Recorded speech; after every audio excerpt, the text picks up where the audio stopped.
ਸਤਨਾਮ ਸ੍ਰੀ ਵਾਹਿਗੁਰੂ ਸਾਹਿਬ ਜੀ। ਗੌੜੀ ਮਹਲਾ ਪਹਿਲਾ। ਜਿਨ ਅਕਥ ਕਹਾਇਆ ਅਪਿਓ ਪੀ ਆਇਆ। ਅਨ ਭੈ ਵਿਸਰੇ ਨਾਮ ਸਮਾਇਆ।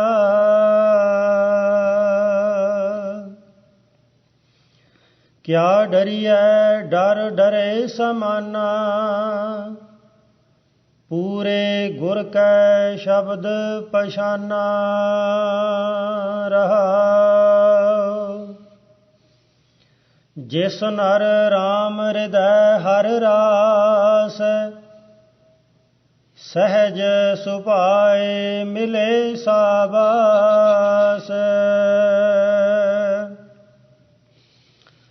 ਜਾਹੇ ਸਵਾਰੈ ਸਾਜ ਬਿਆਲ। ਇਤ ਉਤ ਮਨ ਮੁਖ ਬਾਧੇ ਕਾਲ। ਅਹਨਿਸ ਰਾਮ ਹਿਰਦੈ ਸੇ ਪੂਰੇ। ਨਾਨਕ ਰਾਮ ਮਿਲੇ ਭ੍ਰਮ ਦੂਰੇ। ਅਹਨਿਸ ਰਾਮ ਹਿਰਦੈ ਸੇ ਪੂਰੇ। ਨਾਨਕ ਰਾਮ ਮਿਲੇ ਭ੍ਰਮ ਦੂਰੇ। ਗੌੜੀ ਮਹਲਾ ਪਹਿਲਾ। ਜਿਨ ਅਕਥ ਕਹਾਇਆ ਅਪਿਓ ਪੀ ਆਇਆ। ਅਨ ਭੈ ਵਿਸਰੇ ਨਾਮ ਸਮਾਇਆ। ਵਾਹਿਗੁਰੂ ਜੀ ਕਾ ਖਾਲਸਾ, ਵਾਹਿਗੁਰੂ ਜੀ ਕੀ ਫਤਿਹ। ਪਰਮ ਸਨਮਾਨਯੋਗ ਸਤਿਗੁਰੂ ਮਹਾਰਾਜ ਦੀ ਸਾਜੀ ਨਵਾਜੀ ਹੋਈ ਗੁਰੂ ਖਾਲਸਾ ਸਤ ਸੰਗਤ ਜੀਓ, ਸਤਿਗੁਰੂ ਨੇ ਅਪਾਰ ਬਖਸ਼ਿਸ਼ ਕੀਤੀ। ਸਾਡੇ ਕਲਯੁਗੀ ਜੀਵਾਂ ਦੇ ਉਧਾਰ ਵਾਸਤੇ ਜਿੱਥੇ ਆਪ ਪਾਵਨ 10 ਗੁਰੂ ਸਰੂਪ ਧਾਰਨ ਕੀਤੇ, ਉੱਥੇ ਹਮੇਸ਼ਾ ਲਈ ਸਰਬੱਤ ਜੀਵਾਂ ਦੀ ਕਲਿਆਣ ਵਾਸਤੇ ਅੰਮ੍ਰਿਤ ਰੂਪ ਇਲਾਹੀ ਬਾਣੀ ਉਚਾਰਨ ਕੀਤੀ। ਜਿਸ ਪਾਵਨ ਬਾਣੀ ਦੀ ਮਹਿਮਾ ਅਪਰਪਾਰ ਹੈ। ਸਾਹਿਬਾਂ ਦੇ ਬਚਨ ਹਨ, ਕੋਈ ਗਾਵੈ ਕੋ ਸੁਣੈ, ਕੋਈ ਕਰੈ ਵਿਚਾਰ, ਕੋ ਉਪਦੇਸ਼ੈ ਕੋ ਦ੍ਰਿੜੈ, ਤਿਸ ਕਾ ਹੋਇ ਉਧਾਰ। ਇਸ ਗੁਰਬਾਣੀ ਨੂੰ ਕੋਈ ਗਾਉਂਦਾ ਹੈ, ਕੋਈ ਸੁਣਦਾ ਵੀ ਹੈ, ਕੋਈ ਇਸ ਬਾਣੀ ਦੀ ਵਿਚਾਰ ਵੀ ਕਰਦਾ ਹੈ, ਕੋਈ ਬਾਣੀ ਦਾ ਉਪਦੇਸ਼ ਵੀ ਸੁਣਾਉਂਦਾ ਹੈ। ਪਰ ਹਜ਼ੂਰ ਕਹਿੰਦੇ ਕੋ ਦ੍ਰਿੜੈ, ਪਰ ਕੋਈ ਵਿਰਲਾ ਹੀ ਇਸ ਬਾਣੀ ਦੇ ਉਪਦੇਸ਼ ਨੂੰ ਆਪਣੇ ਮਨ ਵਿੱਚ ਦ੍ਰਿੜ ਕਰਦਾ ਹੈ। ਦ੍ਰਿੜ ਕਰਨ ਤੋਂ ਮੁਰਾਦ ਹੈ ਉਸ ਬਾਣੀ ਦੇ ਉਪਦੇਸ਼ ਨੂੰ ਮਨ ਦੇ ਵਿੱਚ ਵਸਾ ਲੈਣਾ, ਜਿਹੜਾ ਫਿਰ ਕਦੀ ਵੀ ਨਾ ਭੁੱਲੇ। ਹਜ਼ੂਰ ਕਹਿੰਦੇ ਮਨ ਵਿੱਚ ਦ੍ਰਿੜ ਕੋਈ ਵਿਰਲਾ ਹੀ ਕਰਦਾ ਹੈ। ਜਿਹੜਾ ਵੀ ਗੁਰਸਿੱਖ ਮਾਈ ਭਾਈ ਇਸ ਬਾਣੀ ਦੇ ਉਪਦੇਸ਼ ਨੂੰ ਮਨ ਵਿੱਚ ਵਸਾ ਲੈਂਦਾ ਤਿਸ ਕਾ ਹੋਏ ਉਧਾਰ। ਫਿਰ ਉਸ ਦਾ ਉਦਾਰ ਹੋ ਜਾਂਦਾ ਹੈ, ਉਸ ਦੀ ਕਲਿਆਣ ਹੋ ਜਾਂਦੀ ਹੈ, ਉਸ ਦਾ ਪਾਰ ਉਤਾਰਾ ਹੋ ਜਾਂਦਾ ਹੈ।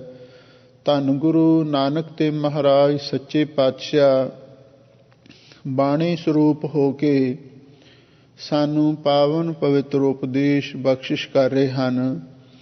ਸਤਿਗੁਰੂ ਦੇ ਚਰਨਾਂ ਵਿੱਚ ਗੁਰਸਿੱਖਾਂ ਨੇ ਸਵਾਲ ਕੀਤਾ, ਸੱਚੇ ਪਾਤਸ਼ਾਹ, ਜਦੋਂ ਅਸੀਂ ਸੰਸਾਰ ਦੇ ਵਿੱਚ ਵਿਚਰਦੇ ਹਾਂ ਸਾਨੂੰ ਕਈ ਵਾਰੀ ਡਰ ਵੀ ਆ ਕੇ ਘੇਰ ਲੈਂਦਾ ਹੈ। ਦੁਨੀਆ ਵਿੱਚ ਅਨੇਕ ਪ੍ਰਕਾਰ ਦਾ ਡਰ ਹੁੰਦਾ ਹੈ। ਕੁਝ ਬਹਿਰੂਨੀ ਦੁਸ਼ਮਣਾਂ ਦਾ ਡਰ ਹੁੰਦਾ ਹੈ, ਕੁਝ ਅੰਦਰੂਨੀ ਦੁਸ਼ਮਣਾਂ ਦਾ ਡਰ ਹੁੰਦਾ ਹੈ। ਮੌਤ ਦਾ ਡਰ, ਜਮਾਂ ਦਾ ਡਰ ਸਭ ਤੋਂ ਵੱਡਾ ਹੁੰਦਾ ਹੈ। ਸੱਚੇ ਪਾਤਸ਼ਾਹ ਆਪ ਕਿਰਪਾ ਕਰੋ, ਸਾਡਾ ਇਹ ਡਰ ਕਿਵੇਂ ਦੂਰ ਹੋ ਸਕਦਾ ਹੈ? ਅਸੀਂ ਕਿਵੇਂ ਨਿਰਭਉ ਅਵਸਥਾ ਨੂੰ ਪ੍ਰਾਪਤ ਕਰ ਸਕਦੇ ਹਾਂ? ਇਹਦੇ ਬਾਰੇ ਸਾਨੂੰ ਉਪਦੇਸ਼ ਦਿਓ। ਧੰਨ ਗੁਰੂ ਨਾਨਕ ਦੇਵ ਮਹਾਰਾਜ ਸੱਚੇ ਪਾਤਸ਼ਾਹ ਇਸ ਪਾਵਨ ਗੁਰ ਸ਼ਬਦ ਦੇ ਅੰਦਰ ਸਾਨੂੰ ਹਰ ਕਿਸਮ ਦਾ ਡਰ ਦੂਰ ਕਰਨ ਦੇ ਲਈ ਜੋ ਪਾਵਨ ਪਵਿੱਤਰ ਉਪਦੇਸ਼ ਬਖਸ਼ਿਸ਼ ਕਰ ਰਹੇ ਹਨ, ਆਪ ਸੰਗਤਾਂ ਪ੍ਰੇਮ ਦੇ ਨਾਲ ਸੁਣੋ। ਕਿਆ ਡਰੀਐ ਡਰ ਡਰਹਿ ਸਮਾਨਾ, ਪੂਰੇ ਗੁਰ ਕੈ ਸ਼ਬਦ ਪਛਾਨਾ। ਰਹਾਉ। ਇਹਨਾਂ ਸਿਧਾਂਤ ਰੂਪ ਪੰਕਤੀਆਂ ਅੰਦਰ ਜਗਤ ਗੁਰੂ ਧੰਨ ਗੁਰੂ ਨਾਨਕ ਦੇਵ ਮਹਾਰਾਜ ਸੱਚੇ ਪਾਤਸ਼ਾਹ ਫਰਮਾਉਂਦੇ ਹਨ, ਕਿਆ ਡਰੀਐ। ਹੁਣ ਕਿਸੇ ਤੋਂ ਕਿਉਂ ਡਰੀਏ? ਡਰ ਡਰਹਿ ਸਮਾਨਾ। ਅਸੀਂ ਉਸ ਅਕਾਲ ਪੁਰਖ ਵਾਹਿਗੁਰੂ ਦਾ ਡਰ ਆਪਣੇ ਮਨ ਵਿੱਚ ਧਾਰਨ ਕੀਤਾ ਹੈ। ਉਸ ਅਕਾਲ ਪੁਰਖ ਵਾਹਿਗੁਰੂ ਦੇ ਡਰ ਦੇ ਵਿੱਚ ਹੋਰ ਸਾਰਾ ਹੀ ਡਰ ਸਮਾਨਾਂ ਦਾ ਅਰਥ ਹੈ ਲੀਨ ਹੋ ਗਿਆ ਹੈ, ਸਮਾਪਤ ਹੋ ਗਿਆ ਹੈ। ਭਾਵ ਜਦੋਂ ਅਕਾਲ ਪੁਰਖ ਵਾਹਿਗੁਰੂ ਦਾ ਡਰ ਮਨ ਵਿੱਚ ਆ ਕੇ ਵਸ ਜਾਂਦਾ ਹੈ, ਫਿਰ ਹੋਰ ਸਾਰੇ ਹੀ ਡਰ ਖਤਮ ਹੋ ਜਾਂਦੇ ਹਨ। ਇੱਕ ਬਾਣੀ ਵਿੱਚ ਪੰਕਤੀ ਆਈ ਹੈ, ਸਿੰਘ ਸਰਨ ਕਤ ਜਾਈਐ ਜੋ ਜੰਬਕ ਗ੍ਰਸੈ। ਸਿੰਘ ਦਾ ਅਰਥ ਹੈ ਸ਼ੇਰ। ਸ਼ੇਰ ਜੰਗਲ ਦਾ ਬਾਦਸ਼ਾਹ ਹੁੰਦਾ ਹੈ। ਜੰਬਕ ਦਾ ਅਰਥ ਹੈ ਗਿੱਦੜ। ਸ਼ੇਰ ਦੀ ਸ਼ਰਨ ਵਿੱਚ ਜਾਣ ਦਾ ਕੀ ਫਾਇਦਾ ਹੈ ਜੇ ਜੰਬਕ ਦਾ ਅਰਥ ਹੈ ਗਿੱਦੜ ਹੀ ਸਾਨੂੰ ਰਸਤੇ ਵਿੱਚ ਘੇਰ ਲੈਣ। ਇਹਦਾ ਮਤਲਬ ਇਹ ਹੈ, ਜਦੋਂ ਕੋਈ ਸ਼ੇਰ ਦੀ ਸ਼ਰਨ ਵਿੱਚ ਚਲਿਆ ਜਾਵੇ, ਉਹਨੂੰ ਗਿੱਦੜਾਂ ਦਾ ਹੋਰ ਜਾਨਵਰਾਂ ਦਾ ਡਰ ਖਤਮ ਹੋ ਜਾਂਦਾ ਹੈ। ਇਸੇ ਤਰ੍ਹਾਂ ਜਦੋਂ ਮਨੁੱਖ ਉਸ ਅਕਾਲ ਪੁਰਖ ਵਾਹਿਗੁਰੂ ਦੀ ਸ਼ਰਨ ਵਿੱਚ ਚਲਿਆ ਜਾਂਦਾ ਹੈ, ਉਸ ਅਕਾਲ ਪੁਰਖ ਵਾਹਿਗੁਰੂ ਦੇ ਨਿਰਮਲ ਭੈ ਨੂੰ ਆਪਣੇ ਮਨ ਵਿੱਚ ਵਸਾ ਲੈਂਦਾ ਹੈ।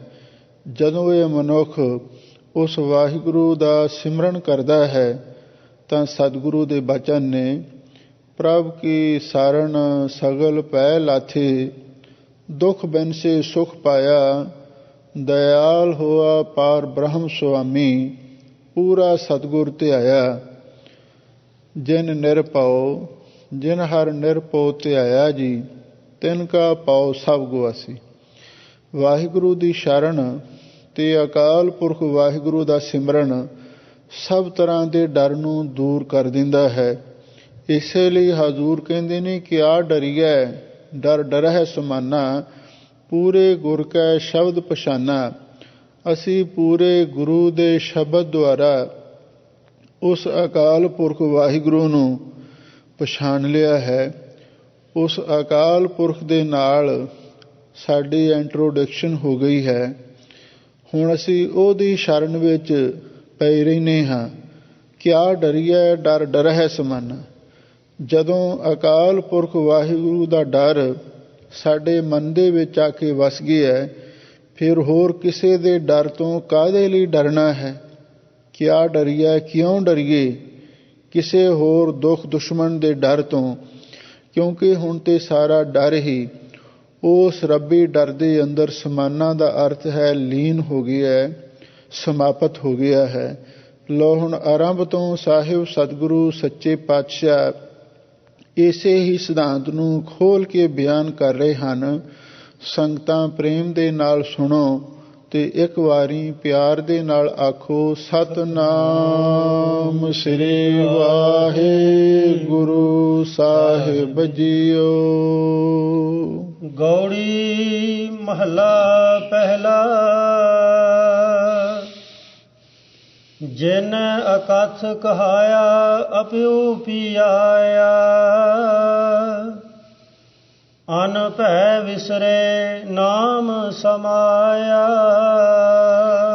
ਗੌੜੀ ਰਾਗ ਦੇ ਅੰਦਰ ਪਹਿਲੇ ਪਾਤਸ਼ਾਹ ਧੰਨ ਗੁਰੂ ਨਾਨਕ ਦੇਵ ਮਹਾਰਾਜ ਸੱਚੇ ਪਾਤਸ਼ਾਹ ਪਾਵਨ ਪਵਿੱਤਰ ਉਪਦੇਸ਼ ਬਖਸ਼ਿਸ਼ ਕਰਦੇ ਹਨ।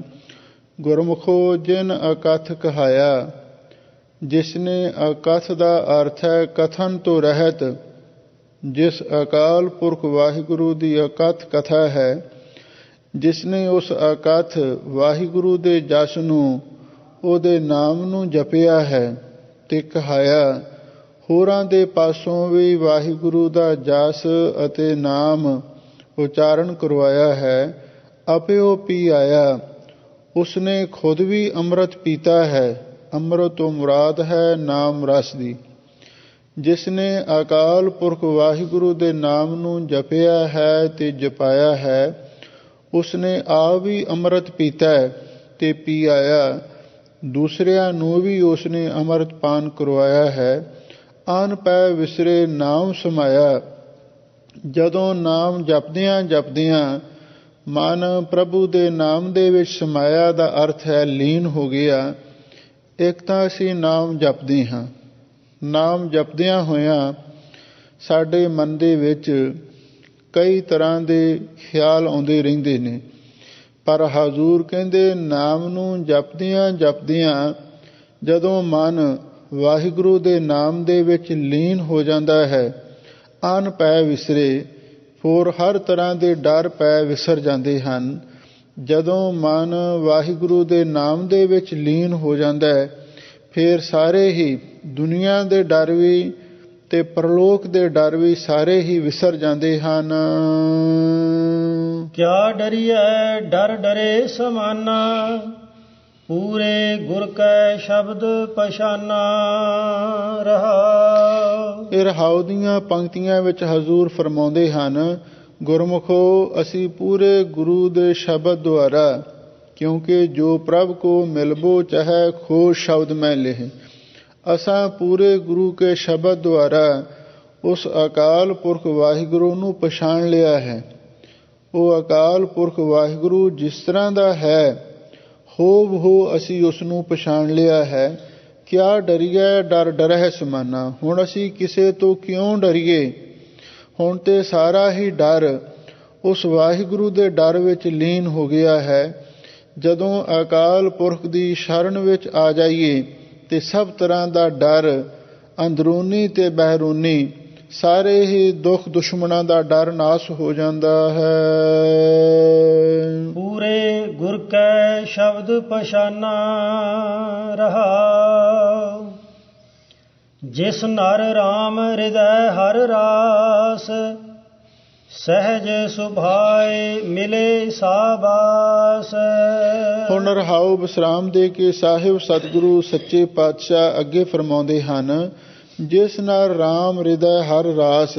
ਗੁਰਮੁਖੋ ਜਿਸ ਨਰ ਗੁਰਸਿੱਖ ਦੇ ਹਿਰਦੇ ਵਿੱਚ ਅਕਾਲ ਪੁਰਖ ਵਾਹਿਗੁਰੂ ਦੇ ਨਾਮ ਦੀ ਪੂੰਜੀ, ਸਿਮਰਨ ਦੀ ਪੂੰਜੀ ਆ ਕੇ ਵਸ ਜਾਂਦੀ ਹੈ, ਸਹਿਜ ਸੁਭਾਏ ਮਿਲੇ ਸਾਬਾਸ। ਉਸ ਨੂੰ ਸਹਿਜ ਸੁਭਾਏ ਦਾ ਅਰਥ ਹੈ ਸੁਤੇ ਸਿੱਧ ਹੀ ਪਰਮੇਸ਼ਰ ਦੀ ਦਰਗਾਹ ਦੇ ਵਿੱਚ ਸ਼ਾਬਾਸ਼ ਮਿਲਦੀ ਹੈ।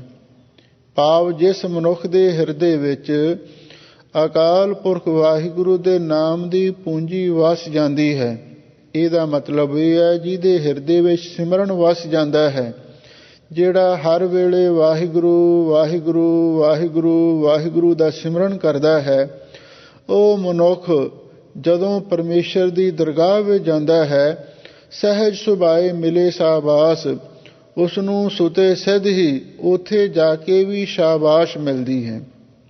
ਧਰਮਰਾਜ ਵੀ ਉਸ ਦਾ ਸਤਿਕਾਰ ਕਰਦਾ ਹੈ। ਰੇ ਦਰਗਹ ਕਹਿ ਨ ਕੋ, ਆਓ ਬੈਠ ਆਦਰ ਸ਼ੁਭ ਦਿਓ। ਨਾਨਕ ਧਰਮ ਐਸੇ ਚਵਹਿ, ਕੀਤੋ ਪਵਨ ਪੁਨੀਤ।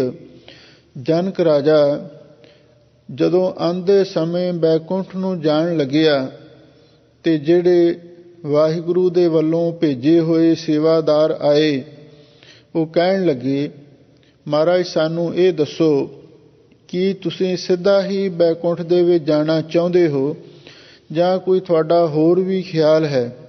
ਤਾਂ ਜਨਕ ਰਾਜਾ ਕਹਿਣ ਲੱਗਾ, ਮੈਂ ਸੁਣਿਆ ਹੈ ਨਰਕ ਵੀ ਬੜਾ ਭਿਆਨਕ ਹੈ, ਚਲੋ ਬੈਕੁੰਠ ਨੂੰ ਤੇ ਜਾਣਾ ਹੀ ਜਾਣਾ ਹੈ, ਜਾਂਦੇ ਜਾਂਦੇ ਨਰਕਾਂ ਦਾ ਵੀ ਦ੍ਰਿਸ਼ ਵੇਖ ਲਈਏ। ਸੇਵਾਦਾਰਾਂ ਨੇ ਆਖਿਆ, ਮਹਾਰਾਜ ਸਤ ਬਚਨ।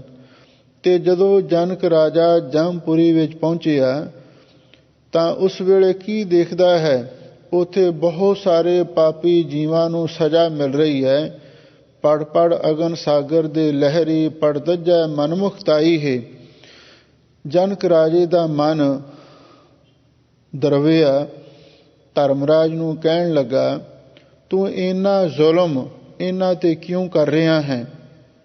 ਤਾਂ ਅੱਗੋਂ ਧਰਮਰਾਜ ਨੇ ਹੱਥ ਜੋੜੇ ਬੇਨਤੀ ਕੀਤੀ, ਕਹਿਣ ਲੱਗਾ, ਮਹਾਰਾਜਾ ਸਾਹਿਬ, ਮੇਰੀ ਇਹ ਅਕਾਲ ਪੁਰਖ ਵੱਲੋਂ ਡਿਊਟੀ ਲੱਗੀ ਹੋਈ ਹੈ। ਸੰਤਾਂ ਮਾਨੋ, ਦੂਤਾਂ ਡਾਨੋ, ਇਹ ਕੁਟਵਾਰੀ ਮੇਰੀ। ਦਿਵਸ ਰਹਿਣ ਤੇਰੇ ਪਾਏ ਪਲੋਸੋਂ, ਕੇਸ ਚਵਰ ਕਰ ਫੇਰੀ। ਜਿਹੜੇ ਤਾਂ ਅਕਾਲ ਪੁਰਖ ਵਾਹਿਗੁਰੂ ਦੇ ਪਿਆਰੇ ਨੇ, ਮੈਂ ਉਹਨਾਂ ਦਾ ਸਤਿਕਾਰ ਕਰਦਾ ਹਾਂ, ਸਹਿਜ ਸੁਭਾਏ ਮਿਲੇ ਸ਼ਾਬਾਸ਼। ਤੇ ਜਿਹੜੇ ਦੁਸ਼ਮਣ ਨੇ, ਦੁਸ਼ਟ ਨੇ, ਦੁਖੀ ਨੇ, ਉਹਨਾਂ ਨੂੰ ਮੈਂ ਡੰਨ ਵੀ ਦਿੰਦਾ ਹਾਂ, ਕਿਉਂਕਿ ਵਾਹਿਗੁਰੂ ਪਰਮੇਸ਼ਰ ਵੱਲੋਂ ਮੇਰੀ ਇਹ ਡਿਊਟੀ ਲੱਗੀ ਹੋਈ ਹੈ। ਜੇ ਤੁਸੀਂ ਇਹਨਾਂ ਨੂੰ ਛਡਾਉਣਾ ਚਾਹੁੰਦੇ ਹੋ, ਫਿਰ ਤੁਸੀਂ ਉਸ ਅਕਾਲ ਪੁਰਖ ਦੇ ਚਰਨਾਂ ਵਿੱਚ ਅਰਦਾਸ ਕਰੋ, ਕਿਉਂਕਿ ਮੈਂ ਵੀ ਉਸੇ ਦਾ ਹੀ ਇੱਕ ਸੇਵਾਦਾਰ ਹਾਂ, ਆਪਣੀ ਡਿਊਟੀ ਵਜਾ ਰਿਹਾ ਹਾਂ। ਮੇਰਾ ਆਪਣਾ ਕੋਈ ਇਖਤਿਆਰ ਨਹੀਂ ਕਿ ਮੈਂ ਇਹਨਾਂ ਨੂੰ ਛੱਡ ਸਕਾਂ। ਹਾਂ, ਤੁਸੀਂ ਅਕਾਲ ਪੁਰਖ ਵਾਹਿਗੁਰੂ ਦੇ ਭਗਤ ਹੋ, ਤੁਸੀਂ ਅਰਦਾਸ ਬੇਨਤੀ ਕਰੋ, ਤੁਹਾਡੀ ਜ਼ਰੂਰ ਸੁਣੀ ਜਾਵੇਗੀ। ਜਨਕ ਰਾਜੇ ਨੇ ਵਾਹਿਗੁਰੂ ਦੇ ਚਰਨਾਂ ਵਿੱਚ ਅਰਦਾਸ ਕੀਤੀ, ਇੱਕ ਘੜੀ ਸਿਮਰਨ ਕੀਤਾ। ਉਹਦਾ ਫਲ ਕੀ ਹੋਇਆ, ਕਿਸੇ ਕਵੀ ਨੇ ਲਿਖਿਆ ਹੈ, ਧੰਨ ਧੰਨ ਰਾਜਾ ਜਨਕ ਹੈ, ਜਿਨ ਸਿਮਰਨ ਕੀਆ ਵਿਵੇਕ। ਇਹ ਘੜੀ ਕੇ ਸਿਮਰਨੇ ਪਾਪੀ ਤਰੇ ਅਨੇਕ। ਇਸ ਤਰ੍ਹਾਂ ਇਹ ਘੜੀ ਦੇ ਸਿਮਰਨ ਦੁਆਰਾ ਅਨੇਕਾਂ ਪਾਪੀਆਂ ਦਾ ਉਧਾਰ ਹੋ ਗਿਆ ਸੀ। ਇੱਥੇ ਧੰਨ ਗੁਰੂ ਨਾਨਕ ਦੇਵ ਮਹਾਰਾਜ ਸੱਚੇ ਪਾਤਸ਼ਾਹ ਫਰਮਾਉਂਦੇ ਨੇ, ਗੁਰਮੁਖੋ, ਜਿਸ ਨਰ ਪੁਰਖ ਦੇ ਹਿਰਦੇ ਵਿੱਚ ਵਾਹਿਗੁਰੂ ਦੇ ਨਾਮ ਦੀ ਪੂੰਜੀ ਭਾਵ ਸਿਮਰਨ ਵਸ ਜਾਂਦਾ ਹੈ, ਉਹ ਜਿੱਥੇ ਵੀ ਜਾਂਦਾ ਹੈ ਉਸ ਨੂੰ ਸੁਤੇ ਸਿੱਧ ਹੀ ਸ਼ਾਬਾਸ਼ ਮਿਲਦੀ ਹੈ। ਜਾਹੇ ਸਵਾਰੈ ਸਾਂਝ ਬਿਆਲ, ਇਤ ਉਤ ਮਨਮੁਖ ਬਾਧੇ ਕਾਲ। ਸਾਹਿਬ ਸਤਿਗੁਰੂ ਸੱਚੇ ਪਾਤਸ਼ਾਹ ਫਰਮਾਉਂਦੇ ਨੇ, ਭਾਈ ਜਾਹੇ ਸਵਾਰੈ ਸਾਂਝ ਬਿਆਲ, ਜਿਸ ਨੂੰ ਅਕਾਲ ਪੁਰਖ ਵਾਹਿਗੁਰੂ ਪਰਮੇਸ਼ਰ, ਸਾਂਝ ਦਾ ਅਰਥ ਹੈ ਸ਼ਾਮ ਦਾ ਵਕਤ ਤੇ ਬਿਆਲ ਦਾ ਅਰਥ ਹੈ ਸਵੇਰ ਦਾ ਵਕਤ, ਸੁਬਾਹ ਸ਼ਾਮ ਜਿਵੇਂ ਆਪਾਂ ਕਹਿ ਦਿੰਦੇ ਹਾਂ। ਜਾਹੇ ਸਵਾਰੈ ਸਾਂਝ ਬਿਆਲ, ਜਿਸ ਨੂੰ ਸੁਬਾਹ ਸ਼ਾਮ ਸਵਾਰੈ ਦਾ ਅਰਥ ਸਵਾਲੀ ਹੀ ਰੱਖਦਾ ਹੈ, ਭਾਵ ਜਿਸ ਆਦਮੀ ਨੂੰ ਅਕਾਲ ਪੁਰਖ ਵਾਹਿਗੁਰੂ ਰਾਤ ਦਿਨ ਸੁਬਾਹ ਸ਼ਾਮ ਲਗਾਤਾਰ ਮੋਹ ਮਾਇਆ ਦੀ ਅਗਿਆਨਤਾ ਦੀ ਨੀਂਦ ਵਿੱਚ ਸਵਾਈ ਰੱਖਦਾ ਹੈ, ਇਹ ਤੁਤ ਮਨਮੁਖ ਬਾਧੇ ਕਾਲ। ਜਿਹੜੇ ਐਸੇ ਮਨਮੁਖ ਲੋਕ ਨੇ, ਉਹ ਇੱਥੇ ਵੀ ਤੇ ਉੱਥੇ ਪਰਲੋਕ ਦੇ ਵਿੱਚ ਵੀ ਕਾਲ ਦੇ ਚੱਕਰ ਦੇ ਵਿੱਚ, ਕਾਲ ਦੇ ਫਾਹੇ ਦੇ ਵਿੱਚ, ਕਾਲ ਦੇ ਜਾਲ ਦੇ ਵਿੱਚ ਬਾਧੇ ਦਾ ਅਰਥ ਬੱਝੇ ਰਹਿੰਦੇ ਨੇ। ਜਿਹੜੇ ਮੋਹ ਮਾਇਆ ਦੀ ਨੀਂਦ ਵਿੱਚ ਸੁੱਤੇ ਪਏ ਰਹਿੰਦੇ ਨੇ, ਸਵੇਰੇ ਸ਼ਾਮ ਨਾ ਅੰਮ੍ਰਿਤ ਵੇਲੇ ਉੱਠ ਕੇ ਕੋਈ ਨਿਤਨੇਮ, ਕੋਈ ਸਿਮਰਨ ਕਰਦੇ ਨੇ, ਤੇ ਨਾ ਹੀ ਸ਼ਾਮ ਦੇ ਸਮੇਂ ਕੋਈ ਰਹਿ ਰਾਸ ਦਾ ਪਾਠ, ਕੋਈ ਸੋਹਲੇ ਬਾਣੀ ਦਾ ਪਾਠ ਜਾਂ ਸਿਮਰਨ ਕਰਦੇ ਹਨ। ਜਿਹੜੇ ਐਸੇ ਮਨਮੁਖ ਲੋਕ ਨੇ, ਇਹ ਇੱਥੇ ਵੀ ਤੇ ਉੱਥੇ ਵੀ, ਭਾਵ ਦੋਹਾਂ ਹੀ ਲੋਕਾਂ ਦੇ ਅੰਦਰ ਉਹ ਕਾਲ ਦੇ ਫਾਹੇ ਦੇ ਵਿੱਚ ਹਮੇਸ਼ਾ ਲਈ ਕਾਲ ਦੇ ਜਾਲ ਵਿੱਚ ਬੱਝੇ ਰਹਿੰਦੇ ਹਨ। ਅਹਨਿਸ ਰਾਮ ਹਿਰਦੈ ਸੇ ਪੂਰੇ, ਨਾਨਕ ਰਾਮ ਮਿਲੇ ਭ੍ਰਮ ਦੂਰੇ।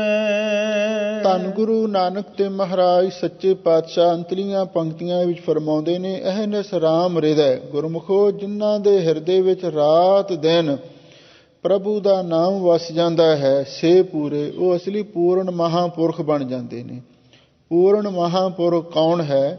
ਜਿਨ੍ਹਾਂ ਸਾਸ ਗਰਾਸ ਨਾ ਵਿਸਰੈ, ਹਰ ਨਾਮਾ ਮਨ ਮੰਤ, ਤਨ ਸੇ ਸੇਈ ਨਾਨਕਾ, ਪੂਰਨ ਸੋਈ ਸੰਤ। ਮਹਾਂਪੁਰਖਾਂ ਨੂੰ ਸੁਤਿਆਂ ਵੀ ਕਦੀ ਨਾਮ ਨਹੀਂ ਭੁੱਲਦਾ, ਸਾਨੂੰ ਤੇ ਜਾਗਦਿਆਂ ਵੀ ਭੁੱਲਿਆ ਰਹਿੰਦਾ। ਹਜ਼ੂਰ ਕਹਿੰਦੇ ਦਿਨ ਰਾਤ ਜਿਨ੍ਹਾਂ ਦੇ ਹਿਰਦੇ ਵਿੱਚ ਪ੍ਰਭੂ ਦਾ ਨਾਮ ਵਸ ਜਾਂਦਾ ਹੈ, ਉਹ ਪੂਰਨ ਮਹਾਂਪੁਰਖ ਬਣ ਜਾਂਦੇ ਨੇ। ਨਾਨਕ ਰਾਮ ਮਿਲੇ ਭ੍ਰਮ ਦੂਰੇ, ਤੇ ਫਿਰ ਉਹੀ ਅਕਾਲ ਪੁਰਖ ਵਾਹਿਗੁਰੂ ਦੇ ਨਾਲ ਜਾ ਕੇ ਮਿਲਦੇ ਨੇ। ਤੇ ਜਦੋਂ ਅਕਾਲ ਪੁਰਖ ਵਾਹਿਗੁਰੂ ਦੇ ਨਾਲ ਮਿਲ ਜਾਂਦੇ ਨੇ ਭ੍ਰਮ ਦੂਰੇ, ਤੇ ਸਭ ਤਰ੍ਹਾਂ ਦੇ ਭਰਮ ਭੁਲੇਖੇ ਉਹਨਾਂ ਦੇ ਦੂਰ ਹੋ ਜਾਂਦੇ ਹਨ। ਗੌੜੀ ਮਹੱਲਾ ਪਹਿਲਾ। ਜਨਮ ਮਰੈ ਤ੍ਰੈ ਗੁਣ ਹਿਤਕਾਰ, ਚਾਰੇ ਵੇਦ ਕਥੈ ਆਕਾਰ। ਧੰਨ ਗੁਰੂ ਨਾਨਕ ਤੇ ਮਹਾਰਾਜ ਸੱਚੇ ਪਾਤਸ਼ਾਹ ਦੇ ਚਰਨਾਂ ਵਿੱਚ ਗੁਰਸਿੱਖਾਂ ਨੇ ਬੇਨਤੀ ਕੀਤੀ, ਸੱਚੇ ਪਾਤਸ਼ਾਹ ਸਾਨੂੰ ਕਿਰਪਾ ਕਰਕੇ ਇਹ ਦੱਸੋ, ਸੰਸਾਰ ਸਮੁੰਦਰ ਤੋਂ ਕਿਵੇਂ ਤਰਿਆ ਜਾ ਸਕਦਾ ਹੈ, ਅਤੇ ਇਸ ਦੇ ਨਾਲ ਸਾਨੂੰ ਇਹ ਵੀ ਦੱਸੋ ਜਨਮ ਮਰਨ ਤੋਂ ਛੁਟਕਾਰਾ ਕਿਵੇਂ ਹੋ ਸਕਦਾ ਹੈ। ਤਾਂ ਸਾਹਿਬ ਸਤਿਗੁਰੂ ਸੱਚੇ ਪਾਤਸ਼ਾਹ ਇਸ ਪਾਵਨ ਗੁਰਸ਼ਬਦ ਦੀਆਂ ਰਹਾਉ ਦੀਆਂ ਪੰਕਤੀਆਂ ਅੰਦਰ ਫਰਮਾਉਂਦੇ ਹਨ, ਰਾਮ ਭਗਤ ਗੁਰ ਸੇਵਾ ਤਰਨਾ, ਬਾਹੁੜ ਜਨਮ ਨਾ ਹੋਏ ਹੈ ਮਰਨਾ। ਰਹਾਉ, ਗੁਰਮੁਖੋ ਰਾਮ ਭਗਤ, ਉਸ ਅਕਾਲ ਪੁਰਖ ਵਾਹਿਗੁਰੂ ਦੀ ਭਗਤੀ ਕਰਕੇ, ਜਿਹੜਾ ਰਾਮ ਸ਼ਬਦ ਹੈ ਉਹ ਸਰਵ ਵਿਆਪਕ ਅਕਾਲ ਪੁਰਖ ਵਾਹਿਗੁਰੂ ਦਾ ਵਾਚਕ ਹੈ। ਰਾਮ ਇੱਥੇ ਕਿਸੇ ਅਵਤਾਰ ਦਾ, ਕਿਸੇ ਰਾਜੇ ਦਾ, ਕਿਸੇ ਵਿਅਕਤੀ ਦਾ ਨਾਮ ਨਹੀਂ। ਰਾਮ ਦਾ ਅਰਥ ਹੈ ਅਕਾਲ ਪੁਰਖ। ਰੇ ਮਨ ਰਾਮ ਸਿਉ ਕਰ ਪ੍ਰੀਤ। ਰਾਮ ਸ਼ਬਦ ਦੇ ਬਾਰੇ ਮਹਾਂਪੁਰਖ ਇੱਕ ਵਿਚਾਰ ਵੀ ਦੱਸਦੇ ਸਨ ਵੀ ਰਾਮ ਕਈ ਹੋਏ ਨੇ। एक राम दशरथ का बेटा, एक राम कटकट में लेटा, एक राम का सगल पसारा, एक राम सबहों ते न्यारा। पर इत्थे राम ਦਾ ਅਰਥ ਜੋ ਸਰਵ ਵਿਆਪਕ ਅਕਾਲ ਪੁਰਖ ਹੈ, ਉਹਦੇ ਲਈ ਸ਼ਬਦ ਵਰਤਿਆ ਹੈ। ਹਜ਼ੂਰ ਕਹਿੰਦੇ ਨੇ ਰਾਮ ਭਗਤ, ਗੁਰਮੁਖੋ ਤੁਸੀਂ ਅਕਾਲ ਪੁਰਖ ਵਾਹਿਗੁਰੂ ਦੀ ਭਗਤੀ ਕਰੋ, ਤੇ ਇਹਦੇ ਨਾਲ ਨਾਲ ਗੁਰ ਸੇਵਾ, ਗੁਰੂ ਦੀ ਸੇਵਾ ਵੀ ਕਰਨੀ ਹੈ।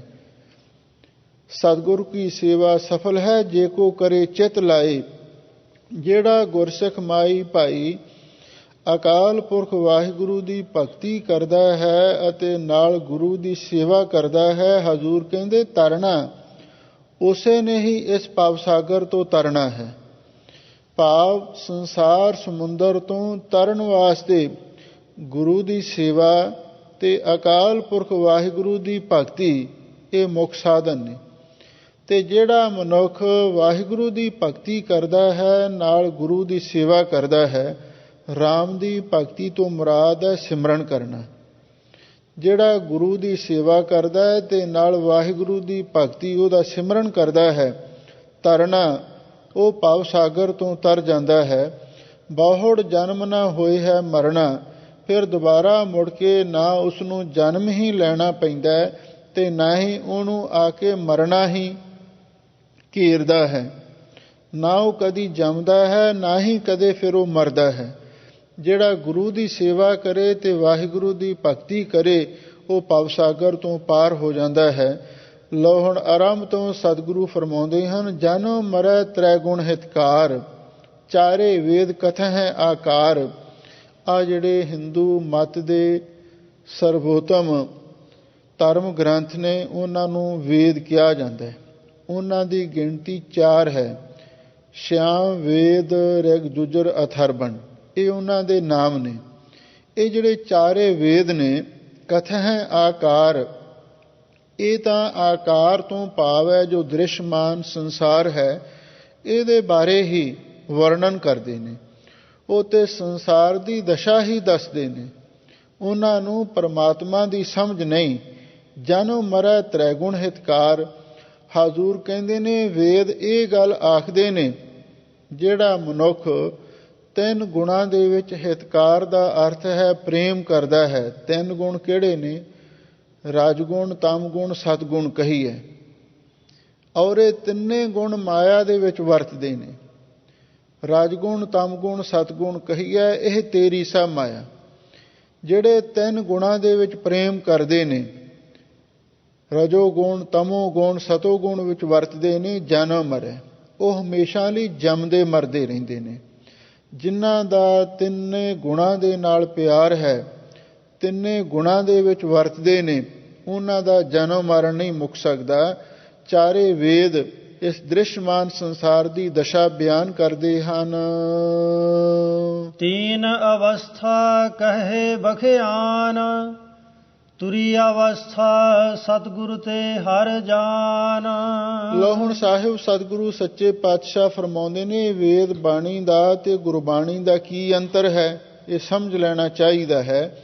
ਹਾਜ਼ੂਰ ਕਹਿੰਦੇ ਨੇ ਤੀਨ ਅਵਸਥਾ ਕਹੈ ਵਖਿਆਨ। ਜਿਹੜੇ ਚਾਰੇ ਵੇਦ ਨੇ ਉਹ ਤਿੰਨੇ ਅਵਸਥਾ ਦਾ ਹੀ ਵਖਿਆਨ ਕਹਿੰਦੇ ਨੇ, ਤਿੰਨੇ ਅਵਸਥਾ ਦਾ ਹੀ ਨਿਰਣਾ ਸਮਝਾਉਂਦੇ ਨੇ।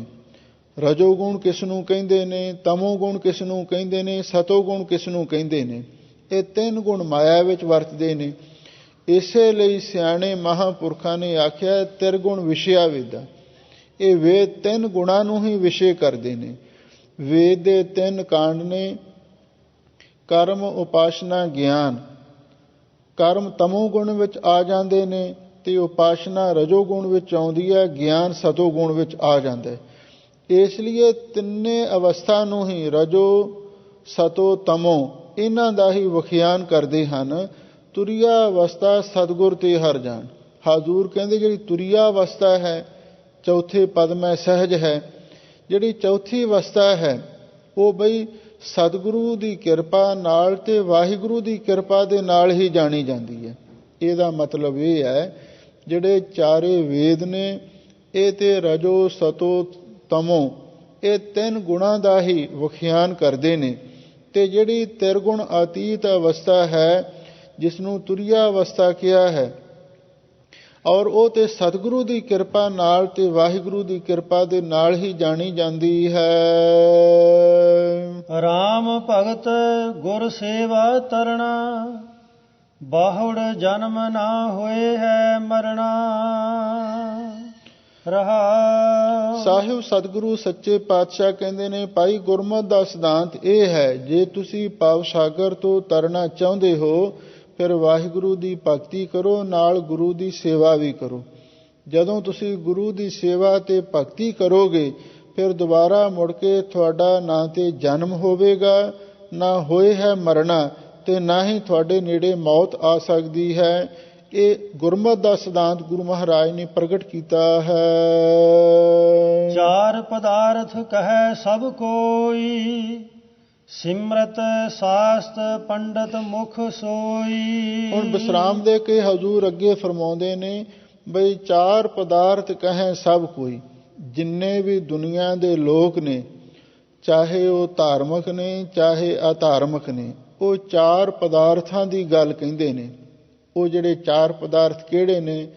ਧਰਮ, ਅਰਥ, ਕਾਮ ਤੇ ਮੋਕਸ਼, ਇਹ ਚਾਰ ਪਦਾਰਥ ਨੇ। ਸਿਮਰਤ ਸਾਸਤ ਪੰਡਤ ਮੁਖ ਸੋਈ।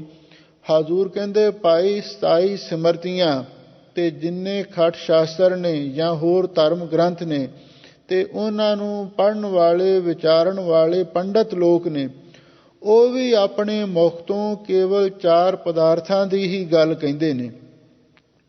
ਪਰ ਜਿਹੜੇ ਗੁਰਮਤਿ ਦੇ ਚਾਰ ਪਦਾਰਥ ਨੇ ਉਹ ਇਹਨਾਂ ਚਾਰ ਪਦਾਰਥਾਂ ਤੋਂ ਵੱਖਰੇ ਨੇ। ਇੱਕ ਪ੍ਰੇਮ ਪਦਾਰਥ ਹੈ, ਦੂਸਰਾ ਨਾਮ ਪਦਾਰਥ ਹੈ, ਤੀਸਰਾ ਗਿਆਨ ਪਦਾਰਥ ਹੈ, ਚੌਥਾ ਮੁਕਤ ਪਦਾਰਥ ਹੈ। ਇਹ ਗੁਰਮਤਿ ਦੇ ਚਾਰ ਪਦਾਰਥ ਨੇ।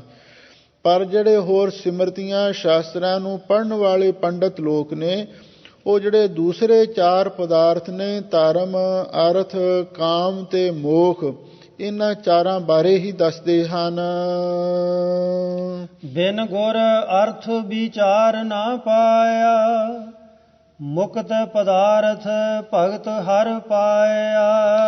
ਸਾਹਿਬ ਸਤਿਗੁਰੂ ਸੱਚੇ ਪਾਤਸ਼ਾਹ ਫਰਮਾਉਂਦੇ ਨੇ, ਭਾਈ ਬਿਨਾਂ ਗੁਰੂ ਦੀ ਕਿਰਪਾ ਤੋਂ ਅਰਥ ਦਾ ਅਰਥ ਹੈ ਜਿਹੜਾ ਧਰਮ ਰੂਪੀ ਪਦਾਰਥ ਹੈ ਅਥਵਾ ਮੋਕਸ਼ ਰੂਪੀ ਪਦਾਰਥ ਹੈ, ਉਹਦਾ ਵਿਚਾਰ ਕਿਸੇ ਨੇ ਵੀ ਨਹੀਂ ਪ੍ਰਾਪਤ ਕੀਤਾ।